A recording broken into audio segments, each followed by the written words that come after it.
The late 1960s and early 1970s was a powerful time, a time of questioning, a time of unrest, a time of change, a time of war, and a time of people becoming sick and tired of war, a time of great injustices, and a time of people rising up in protest against injustices, a time of confronting harsh realities with high ideals, a time of dreaming of a better world.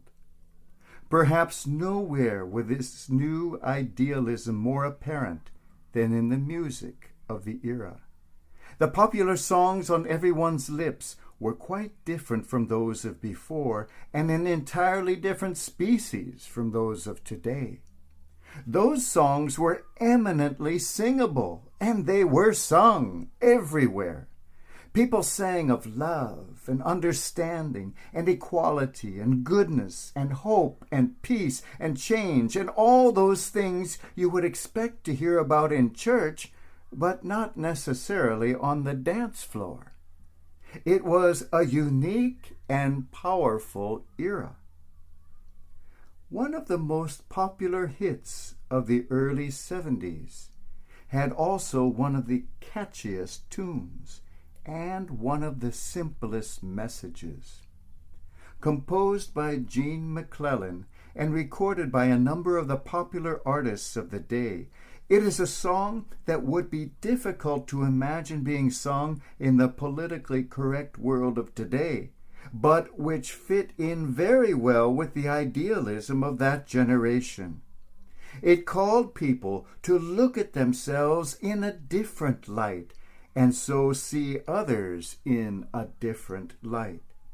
It reminded us that we are not alone, that someone is there for us, someone more powerful than you and I.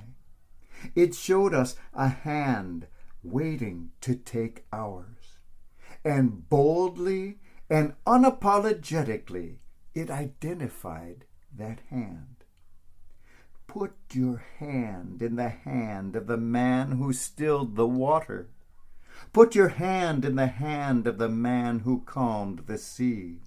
Take a look at yourself, and you can look at others differently. Put your hand in the hand of the man from Galilee. Jesus stretches out his hand, inviting Thomas to grasp it with his own. He invites him to have the courage to dare to take a wounded hand, a bleeding hand, a hand that has become disfigured and abused at the hands of others. But the wounds have only served to manifest the power of that hand, a power called love. This hand that has been pierced is the same hand that stilled the water and calmed the sea. It is the same hand that heals and strengthens and calls back to life. It is the same hand that reaches out to you and me. Is it a bloodied hand you see before you? There is power in blood. There is power in pain. Do not shrink from the wounds.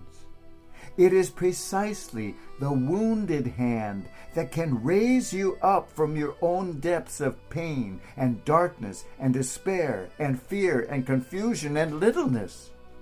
No, let us not fear the wounds. But like Thomas, let us dare to clasp that extended hand and become ourselves extensions of that hand, with all the wounds, with all the power, with all the love. Put your trembling hand into the wounded hand of the man from Galilee. Put your hand in the hand of the man who stilled the water. Put your hand in the hand of the man who calmed the sea. Take a look at yourself, and you can look in others differently by putting your hand in the hand of the man from Galilee. Every time I look into the holy book, I want to tremble. When I read about the part where the carpenter cleared the temple, For the buyers and the sellers were no different fellas than what I profess to be. And it causes me shame to know we're not the people we should be. So put your hand in the hand of the man who stilled the water. Put your hand in the hand of the man who calmed the sea. Take a look at yourself and you can look at others differently by putting your hand in the hand of the man from Galilee. Put your hand in the hand of the man from Galilee.